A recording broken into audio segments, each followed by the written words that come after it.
लंबोदर, एकदंत, विघ्नहर्ता, ऐसे कई नामों से भगवान गणेश को जाना जाता है। हिंदू धर्म में आज भी कोई शुभ काम को शुरू करने से पहले भगवान गणेश को याद किया जाता है। लेकिन क्या आप जानते हैं कि श्री गणेश का जन्म माता पार्वती के उबटन और मेल से हुआ? आखिर उनके जन्म का क्या कारण था? क्यों उन्हें विघ्नहर्ता, लंबोदर एवं एकदंता के नाम से जाना जाता है? ऐसा क्या हुआ कि माता पार्वती के पुत्र होने पर भी स्वयं भगवान शिव ने उनके मस्तक को त्रिशूल से काटकर अलग कर दिया? कहा जाता है कि उनका कटा हुआ सिर आज भी एक रहस्यमयी जगह पर स्थापित है। भगवान शिव, जिनके पास पूरी सृष्टि को रचने और विनाश करने की शक्ति थी, उन्होंने अपने ही पुत्र के मस्तक में एक हाथी का मस्तक क्यों जोड़ा? अब आते हैं भगवान परशुराम की ओर। क्या भगवान परशुराम ने अपने दिव्य अस्त्र से भगवान गणेश के दांतों को तोड़ा था? आखिर क्या है इसके पीछे का रहस्य? क्या इसके पीछे और कोई भी कहानियां हैं या फिर ये सब एक झूठ है? आखिर कैसे एक शक्तिशाली गंधर्व श्राप के कारण एक विनाशकारी और भयानक मूषक बन गया? और कैसे यही मूषक आगे चलकर भगवान गणेश का वाहन बना? गणेश जी के 32 रूप हैं और आज तक अगर आपको लगता था कि केवल उनकी पूजा सनातन धर्म में ही की जाती है, तो ये सुनकर आप चौंक जाएंगे। गणेश जी की पूजा तांत्रिक विधियों में भी की जाती है, लेकिन कई ऐसे भी उनके रूप हैं जो किसी ने नहीं सुने हैं। अब बात आती है गणेश चतुर्थी की।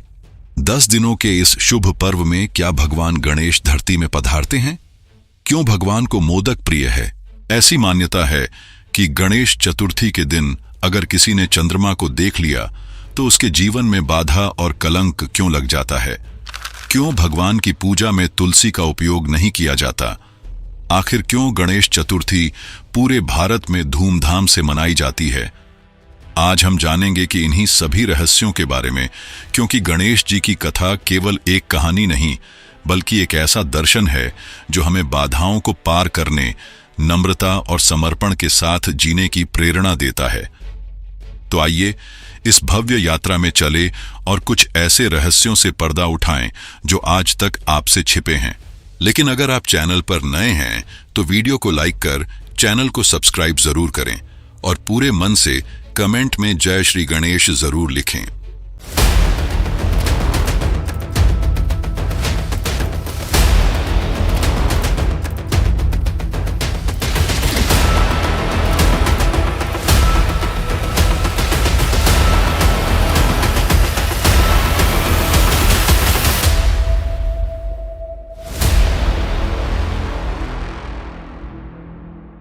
हिमालय की गोद में बसा कैलाश, जहां शांति भी मंत्र की तरह गूंजती है और मौन स्वयं एक प्रार्थना बन जाता है।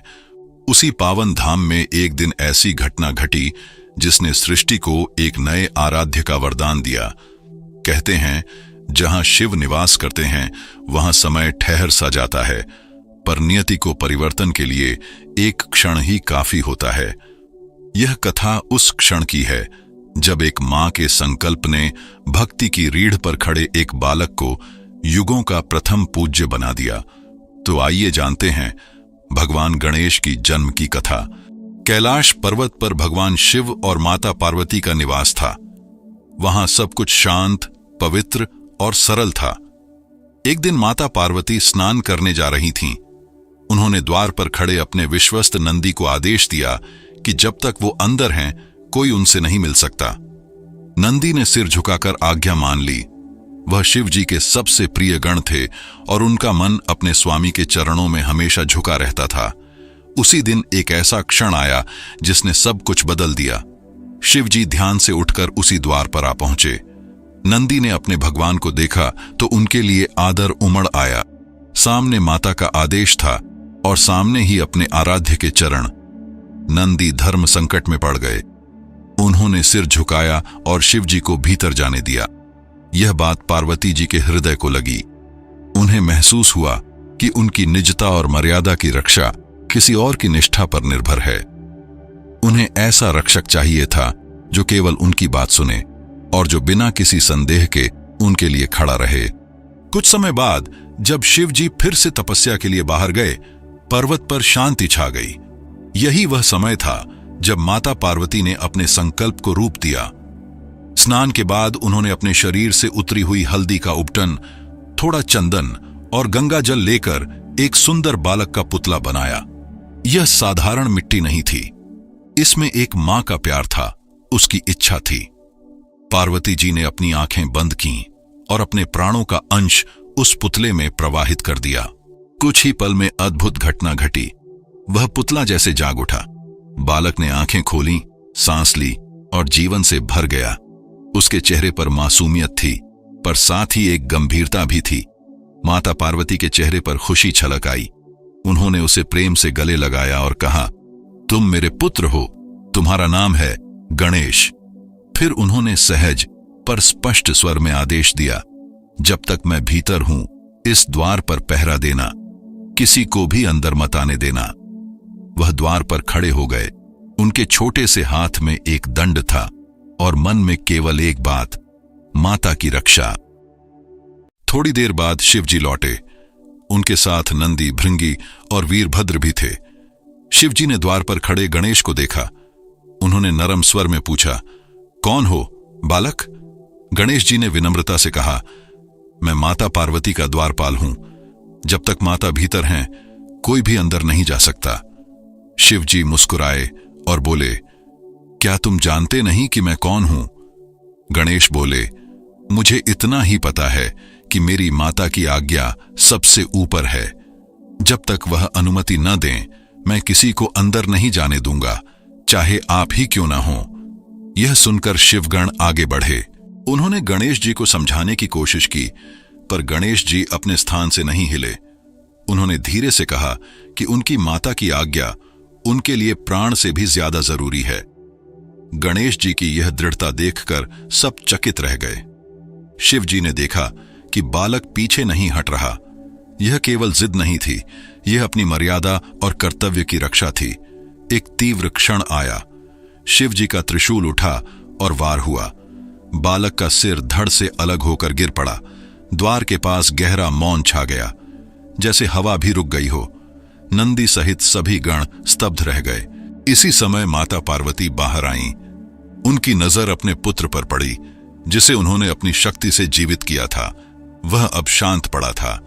माता का हृदय टूट गया। उनके दुख में आग थी। उन्होंने कठोर स्वर में कहा, मेरे पुत्र को अभी जीवित करो, नहीं तो मैं इस सृष्टि का विनाश कर दूंगी। उनके इस वचन से तीनों लोकों में हलचल मच गई। ब्रह्मा, विष्णु, इंद्र सब कैलाश पर आ पहुंचे। सब ने माता को शांत करने की कोशिश की, पर वो नहीं मानी। वह अपने पुत्र को वापस चाहती थीं। शिवजी को अपनी भूल का आभास हुआ। उन्होंने शांत स्वर में कहा, मैंने इस बालक की निष्ठा का सम्मान देर से किया। फिर उन्होंने अपने गणों को आदेश दिया कि उत्तर की दिशा में जो भी पहला प्राणी दिखे, उसका मस्तक आदर से काटकर लाया जाए। उत्तर दिशा को शुभ माना जाता है। वहां से ज्ञान और स्थिरता का संकेत मिलता है। गण दौड़े, जंगलों और पहाड़ों को पार किया। उन्हें मार्ग में भगवान इंद्र का हाथी मिला, बड़ा, शांत और तेजस्वी। वही पहला प्राणी था। गणों ने उसका सिर सम्मान के साथ लिया और कैलाश लौट आए। शिवजी ने उस सिर को बालक के धड़ पर लगाया, गंगा जल से अभिषेक किया। फिर बालक ने सांस ली। उसकी पलकें थरथराईं। जीवन वापस लौट आया। माता पार्वती ने अपने पुत्र को उठा लिया। उनके चेहरे पर राहत और प्रेम था। उनका गुस्सा शांत हुआ। शिवजी ने सबके सामने घोषणा की, आज से यह बालक गणों का नेता है, गणपति। यह विघ्नों को दूर करने वाला है, विघ्नहर्ता। यह सिद्धि और बुद्धि देने वाला है, सिद्धि विनायक। जब तक इसके नाम का स्मरण न हो, कोई भी शुभ काम पूरा नहीं माना जाएगा। यह एक नई परंपरा की शुरुआत थी। ब्रह्मा जी ने ज्ञान का आशीर्वाद दिया। विष्णु जी ने रक्षा का वचन दिया। इंद्र ने देवताओं की ओर से प्रणाम किया।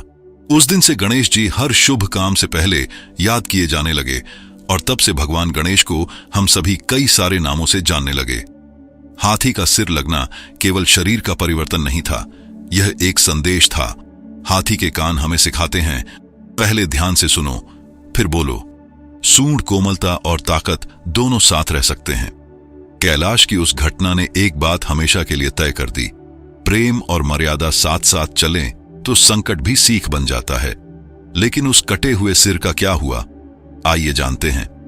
पौराणिक कथाओं के अनुसार शिव के क्रोध में गणेश का सिर कटने पर उनका धड़ उत्तराखंड के चमोली जिले में केदार घाटी में गिरा। यही स्थान मुंडकटिया गणेश मंदिर है, जहां बिना सिर वाली गणेश मूर्ति की पूजा होती है। ये मंदिर गौरीकुंड के पास त्रियुगी नारायण के निकट शांत वादियों में स्थित है। यह दुनिया का एकमात्र मंदिर है जहां गणेश की ऐसी मूर्ति है। गणेश चतुर्थी पर यहां विशेष पूजा होती है और भक्तों की भीड़ उमड़ती है। मंदिर तक केदारनाथ यात्रा मार्ग से पहुंचा जाता है। यहां की शांति और प्राकृतिक सौंदर्य भक्तों को भक्ति में डुबो देता है। अब जानते हैं कि गणेश जी को लंबोदर क्यों कहा जाता है। लंबोदर का मतलब है बड़ा उदर, बड़ा पेट। इसके पीछे एक रोमांचक कथा है, तो उससे पहले अगर ये वीडियो आपको पसंद आ रही तो लाइक करें। एक बार धन के देवता कुबेर ने सोचा कि सबको अपना वैभव दिखाया जाए। सोने चांदी से सजा महल, तरह तरह के पकवान, सब कुछ तैयार हुआ। कुबेर ने सभी देवताओं को आमंत्रित किया और विशेष रूप से गणेश जी को भी बुलाया। गणेश जी पहुंचे। बाल सुलभ सरलता में वे सीधे भोजन की ओर बढ़े। एक थाली खत्म, दूसरी खत्म, तीसरी भी खत्म। थोड़ी ही देर में पूरा भोज खाली हो गया। रसोइये भागते दौड़ते रहे, पर गणेश जी की भूख शांत न हुई। कुबेर के चेहरे का रंग उड़ गया, क्योंकि उनके दिव्य महल में सारा भोजन समाप्त हो गया था। गणेश जी ने कुबेर का घमंड तोड़ा और बड़ी विनम्रता से उनसे मुस्कुराकर कहा, पेट भोजन से भरता है, पर घमंड भूख बढ़ा देता है। कुबेर को अपनी गलती समझ में आई, लेकिन भगवान गणेश अभी भी उनके महल में थे और उनकी भूख नहीं मिट रही थी। कुबेर शिव जी के पास जाते हैं, अपना घमंड और भूल स्वीकारते हैं और भगवान शिव से सहायता मांगते हैं कि गणेश जी की भूख कैसे मिटाई जाए। भगवान शिव उन्हें पूरे मन से गणेश को साधारण सा भोजन देने को कहते हैं। वो वापस जाकर अपने घमंड को भूलकर भगवान गणेश को खीर देते हैं और कुछ मोदक, जिससे उनका पेट भर जाता है। वे हमें सिखाते हैं कि सरलता, संयम और विनम्रता ही सच्चा वैभव है। इसलिए भक्ति में उन्हें लंबोदर कहा जाता है, जो हर स्थिति को संभाल लेते हैं और अहंकार को प्रेम से गलना सिखाते हैं। अब बात गणेश जी के वाहन मूषक की। आप सोचते होंगे, इतने बड़े देवता, हाथी का सिर, विशाल व्यक्तित्व, तो उनका वाहन इतना छोटा चूहा क्यों? इसके पीछे भी दो प्रसिद्ध कथाएं हैं। पहली कथा है गजमुखासुर की। एक समय गजमुखासुर नाम का राक्षस देवताओं और ऋषियों को बहुत सताता था। उसके पास शक्ति थी, पर बुद्धि नहीं। सबने गणेश जी से विनती की, प्रभु हमें इस अत्याचारी से बचाइए। गणेश जी ने युद्ध का आह्वान किया। अंत में गणेश जी की रणनीति और संयम के सामने गजमुखासुर हार गया। हारते हारते उसने एक छोटे से चूहे का रूप धारण कर लिया और भागने लगा। गणेश जी ने उसे रोका। राक्षस उनके चरणों में गिर पड़ा और बोला, प्रभु मुझे क्षमा कीजिए, मैं आपके शरण में हूं। उस दिन से वह चूहा गणेश जी का वाहन बन गया और उसका अहंकार सेवा में बदल गया। दूसरी कथा है श्रापित गंधर्व के उद्धार की। स्वर्ग में एक गंधर्व था, बहुत कुशल गायक, जिसका नाम क्रौंच बताया जाता है। समय के साथ उसके मन में अहंकार आ गया। एक दिन किसी ऋषि का अनादर हो गया। ऋषि ने क्रोधित होकर श्राप दिया, अहंकारी, तू अपना दिव्य रूप खो देगा और धरती पर एक विशाल मूषक बनकर भटकेगा। क्षण भर में गंधर्व एक विकराल चूहे में बदल गया। वह इतना बड़ा था कि उसकी परछाई से गांव अंधेरे में डूब जाते। वह खेतों को नष्ट करता, आश्रमों को तहस नहस कर देता। सब जगह डर और हाहाकार मच गया। आखिर वह विनाश करते करते कैलाश की दिशा में बढ़ा। महादेव ने देखा और गणेश जी को इस बढ़ते हुए विनाश को रोकने को कहा। गणेश जी आगे बढ़े। मूषक गरजा, धरती चीरकर पाताल तक जा छुपा, पर गणेश जी ने अपने पाश से उसे पकड़ लिया। चाहे वह कितना भी भागा, पाश की पकड़ ढीली न पड़ी। अब वो समय आ गया जब चूहे ने अपनी हार मान ली। चूहे ने भगवान गणेश के साथ रहने का प्रस्ताव रखा। गणेश जी ने कहा, यदि सच में तुम्हें कुछ देना है तो अपना अहंकार दे दो। और उन्होंने उस चूहे की सवारी करने की इच्छा प्रकट की। चूहा मन ही मन हंसा। उसे लगा इतना छोटा सा बालक उसकी सवारी करेगा। लेकिन जैसे ही गणेश जी उस पर बैठे, उसे लगा कि सारी सृष्टि का भार उसके ऊपर आने वाला है। वो डर से कांपने लगा। और प्रभु से क्षमा मांगा। उसने अपने आप को गणेश जी को समर्पित कर दिया। गणेश जी ने उसे आशीर्वाद दिया और अपने वाहन के रूप में स्वीकार किया। इस तरह वह क्रौंच, जो श्राप से मूषक बना था, गणेश जी का प्रिय वाहन बन गया। कैलाश पर फिर शांति छा गई। गणेश जी को एकदंत के नाम से जाना जाता है, यानी एक ऐसा देवता जिनका एक दांत टूटा हुआ है। इसके पीछे दो प्रसिद्ध कथाएं मिलती हैं। दोनों कथाओं में गणेश जी का स्वभाव, उनका सम्मान और उनकी कर्तव्य निष्ठा स्पष्ट दिखती है।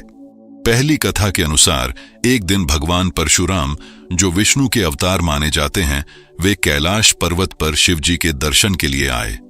शिव जी उस समय ध्यान में लीन थे। द्वार पर गणेश जी पहरा दे रहे थे।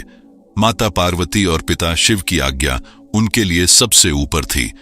परशुराम जी ने आने का कारण बताया और भीतर जाने का आग्रह किया। गणेश जी ने विनम्रता से हाथ जोड़कर कहा, महाशय, इस समय भीतर प्रवेश की अनुमति नहीं है। परशुराम जी ने अपना परिचय दिया। बोले, मैं भगवान विष्णु का अवतार हूं और शिव जी का भी भक्त हूं, मुझे अंदर जाने दो। गणेश जी शांत रहे और उन्हें ठहरने को कहा। यह सुनकर परशुराम जी क्रोधित हो गए।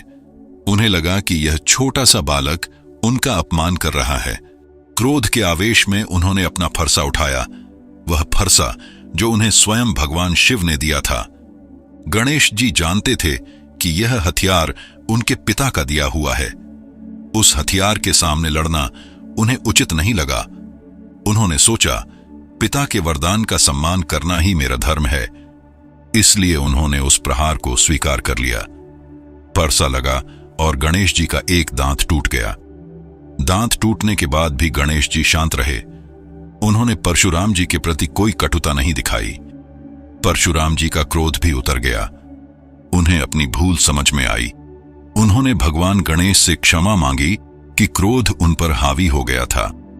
गणेश जी ने कहा, मैं तो केवल अपना कर्तव्य निभा रहा था। उस दिन से गणेश जी एकदंत कहलाए। दूसरी कथा के अनुसार महर्षि वेद व्यास ने जब महाभारत जैसा महान ग्रंथ रचने का निश्चय किया, तो उन्हें एक ऐसे लेखक की जरूरत पड़ी जो बिना रुके उनके उच्चारण को तुरंत लिख सके। वे गणेश जी के पास गए और विनम्रता से उनके सामने महाभारत को लिखने का प्रस्ताव रखा। गणेश जी ने कहा, मैं लिखूंगा, पर मेरी एक शर्त है, मेरी लेखनी नहीं रुकेगी। यदि आपकी वाणी रुकी तो मैं उठ जाऊंगा। लेकिन वेद व्यास ने भी अपनी एक शर्त रखी, और वो ये थी कि गणेश जी केवल तभी लिखेंगे जब वे हर श्लोक का अर्थ समझ जाएंगे। बिना अर्थ समझे वे एक भी शब्द नहीं लिखेंगे। दोनों ने शर्तें स्वीकार की। लेखन शुरू हुआ। वेद व्यास बोलते गए, गणेश जी लिखते गए। उनकी गति बहुत तेज थी, जैसे नदी में बहाव।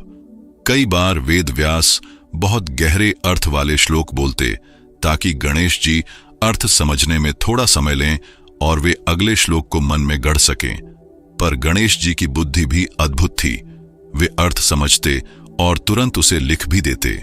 लिखते लिखते गणेश जी का कलम बार बार टूट रहा था, पर गणेश जी को ठहरना स्वीकार नहीं था, क्योंकि उन्होंने वचन दिया था कि उनकी लेखनी नहीं रुकेगी। उन्होंने तुरंत अपना एक दांत तोड़ और उसे कलम की तरह इस्तेमाल करके लिखना शुरू किया। यह दृश्य उनकी कर्तव्य निष्ठा का सबसे बड़ा प्रमाण बन गया। कहते हैं कि यह लेखन कई दिनों तक लगातार चलता रहा। न थकान न विराम, बस ज्ञान की धारा और लेखनी की गति।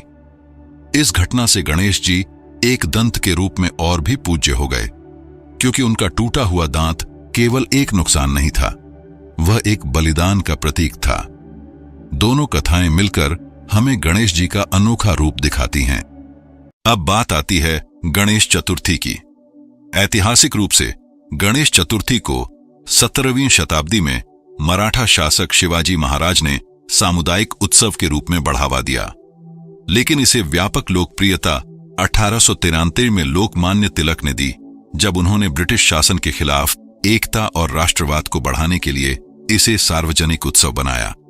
तिलक ने बड़े पंडालों, गणेश प्रतिमा स्थापना और विसर्जन की परंपरा शुरू की, जो सामाजिक और सांस्कृतिक एकजुटता का प्रतीक बनी। गणेश चतुर्थी भाद्रपद मास की शुक्ल पक्ष की चतुर्थी को मनाई जाती है। इसे गणेश जी का जन्मदिन माना जाता है। इस दिन घरों और सार्वजनिक पंडालों में गणेश जी की मूर्ति स्थापित की जाती है, पूजा अर्चना होती है और उन्हें उनका प्रिय प्रसाद मोदक अर्पित किया जाता है। माना जाता है कि जिस घर में गणेश जी विराजते हैं वहां बुद्धि, सुख और मंगल आता है। इसलिए हर कोई उन्हें सबसे पहले याद करता है, क्योंकि गणेश जी विघ्नों को दूर करने वाले और शुभ शुरुआत करवाने वाले देवता हैं। सबसे पहले मूर्ति की स्थापना होती है। इसे प्राण प्रतिष्ठा कहा जाता है, अर्थात हम भावपूर्वक गणेश जी का स्वागत करते हैं और उन्हें अपने घर का सम्मानित अतिथि बनाते हैं। इसके बाद रोज सुबह शाम उनकी आरती की जाती है। उन्हें ताजे फूल, दूर्वा, लड्डू और मोदक चढ़ाए जाते हैं।